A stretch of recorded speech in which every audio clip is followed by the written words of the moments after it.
All right, it's been a while since I've done a YouTube video, so I got to put one back up. So this is just going to be another training session. I'll talk to you guys a little bit between sets. My session today, I'm supposed to snatch, but I don't have enough time to get that in, so I'm just going to skip the snatch and go right into the squats. So I'm going to hit a top set of 4 for back squat, followed by a giant set of 12 reps. And I'll probably do 500 pounds for that. I'm going to move on to incline press, going to hit a top set of 6, followed by a giant set for that. Then the last thing I'm going to do is some snatch grip deads. My Olympic lifting frequency has kind of gone down quite a bit in the last like 6 weeks. Training sessions right now just have to be a little bit shorter due to various reasons. Usually with the Olympic lifts, it just takes a lot longer to get into your working sets compared to just like your normal strength training. And I can't snatch or jerk in my garage because the ceilings are too low, so I have to go outside. Most of the times when I'm training at home and I want to do some Olympic lifting, it's been either cold out or raining out or some sort of weather problems. Today I'm just limited with time, so I'm going right into the squats.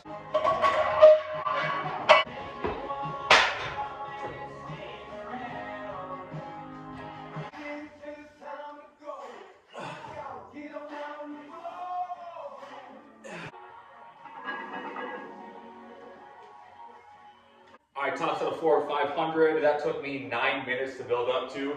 So after this, I'm going to keep the same weight and I'm going to do a giant set of 12 reps.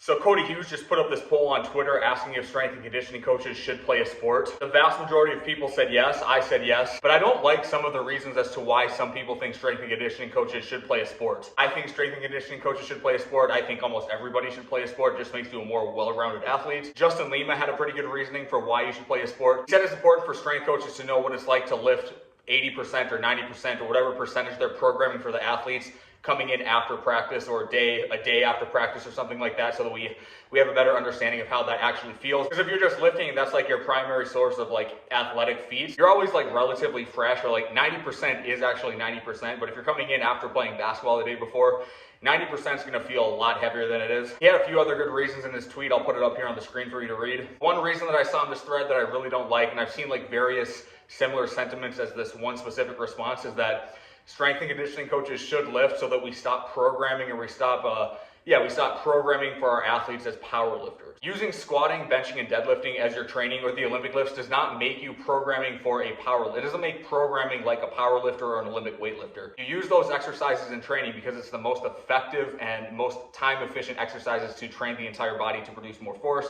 to get stronger, train the most amount of muscle mass, all these different things. Just because you're using squat, bench, and dead and you're becoming proficient in the squat, bench, and dead doesn't mean you're attempting to be like a power lifter. And if I work with volleyball players, I work with basketball players, we squat, bench, and dead all the time because from a time efficient standpoint, that is the most time efficient type of exercise that you can do to get the entire body strong. It's not like I'm teaching them to use these various techniques that power lifters would use to kind of manipulate the rules to lift the most amount of weight. More thoughts on this coming up. I'm going to start my giant set, keeping the same weight at 500 for 12 reps. I don't know how long it's going to take. Hopefully I can get it done in about 8 minutes or so.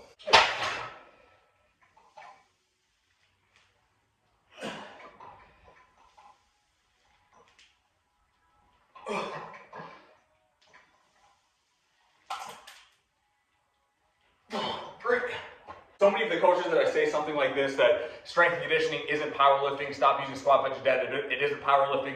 So many of those coaches, when I click on their Twitter profile or the Instagram profile, they're doing things like using those club head things, bowling pin type things. I don't even know what those are called.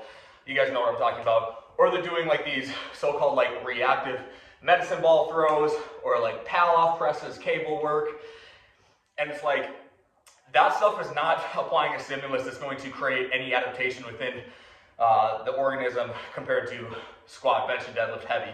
I don't know, I think it's this kind of virtue signaling way that strength and conditioning coaches are trying to, they're trying to virtue signal to athletes and the sport coaches that, hey, I know more about sport, or hey, I care more about sport than the weight room, when it's like, that really isn't your job. Your job really is to care more about the weight room than sport. Your job really is to care about developing various physical qualities and physical skills that can indirectly improve someone's sport performance. I don't know, I find it really obnoxious. Go on Instagram and you look up this guy, Trent Duffy, I think his name is. He's like the quarterback specialist for Virginia. He does a lot of this stuff. He makes a lot of posts about like, use this exercise, it's better than cleans. Use this exercise for the upper body power, it's better than bench press. And it's not. All this, like, just go look at his Instagram. None of this stuff, none of it's good. None of it.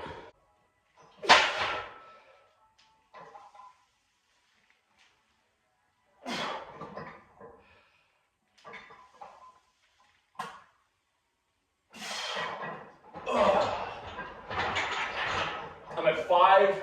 I should probably take a little bit more rest. 2 minutes and 40 seconds in. And these same people that are using like various cable things, cable attachments, those bowling pin club head things, med ball throws, their common argument is always the dynamic correspondence argument, which is just so poor. I've made videos in the past about like the myth of dynamic correspondence. I'm not going to get into it right now because I'm out of breath. Can't really think straight, but it always comes down to that. It never comes down to using training as a means to apply a stress to elicit an adaptation to the organism. It never comes down to that with these people. It's like they're always trying to recreate the sport in the weight room.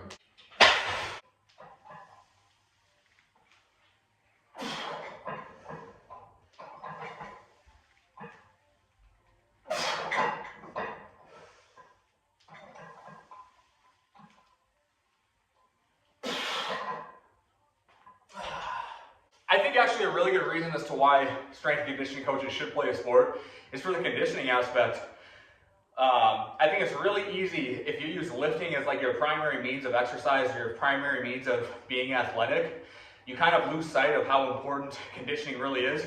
I made a video probably a year and a half ago, maybe 2 years ago now, talking about how conditioning actually is more important than strength when playing sports. So many sports, you can always like avoid your lack of strength as a weakness. Think of like deer and fox in basketball. He's someone who's small, he's not very strong, he's weak, but he's in really good shape. He can run up and down the court really well. He can always avoid contact and still be successful on the basketball court. That's just like a really easy example that I can come up with. Even in contact sports, there are people who are not very strong, but they can avoid using contact because they're not very strong and still be successful. But if your only way of being successful is by being stronger than other people and muscling people through contact, people are just going to avoid making contact with you and you're going to be less successful. I learn this in basketball all the time. I try to be a physical basketball player. I try to beat people to the spot, create some contact, initiate some contact. And when I do this against like smart basketball players, they just keep giving ground and let me try to make contact with them. They pull the chair from me and then they strip me. That happens to me twice a night when I play.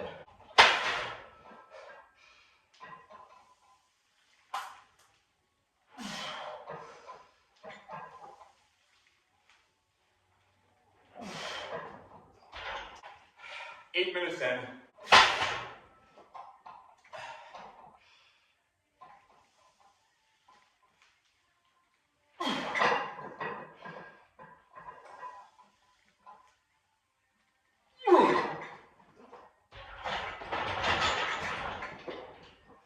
Nice, got that done in 9:53. All right, incline press, top set of 6 here at 255. Then I'm going to keep the weight the same and hit a giant set of 16 reps.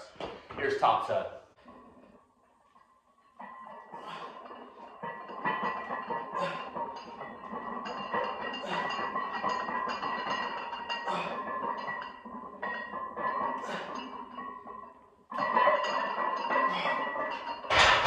All right, giant set of 16 reps here.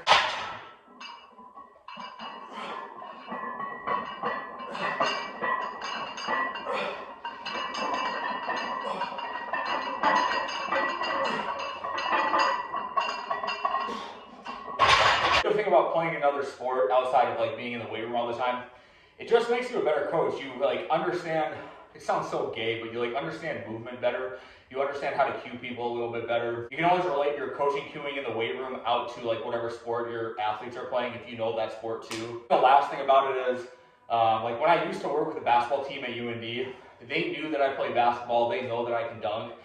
They also see how much I can lift.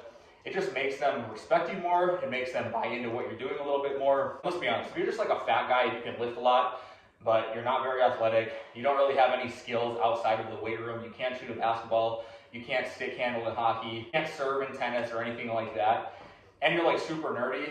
18 to 22-year-old college athletes are less likely to respect you than someone who's just like a meathead and maybe doesn't know all like the science and practical application from training, but they're athletic and they're strong. Those 18 to 22-year-old college athletes are going to respect that guy a lot more than the former. It's just the way the world works.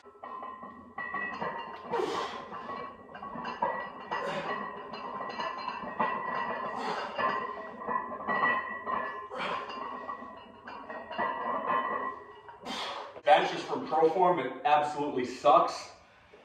I'm getting a new bench soon. I can't wait.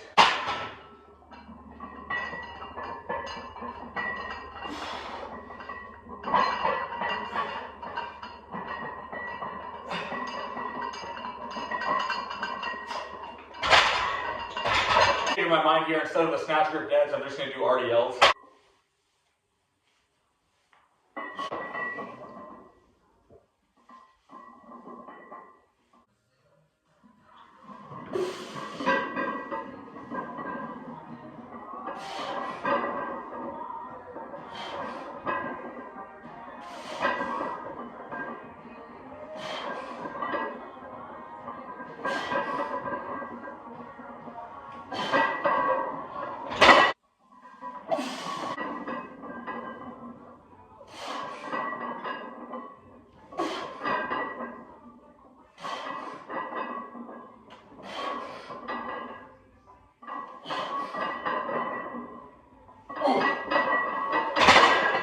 All right, that's all I got for today. Thanks for watching, guys. See you next time.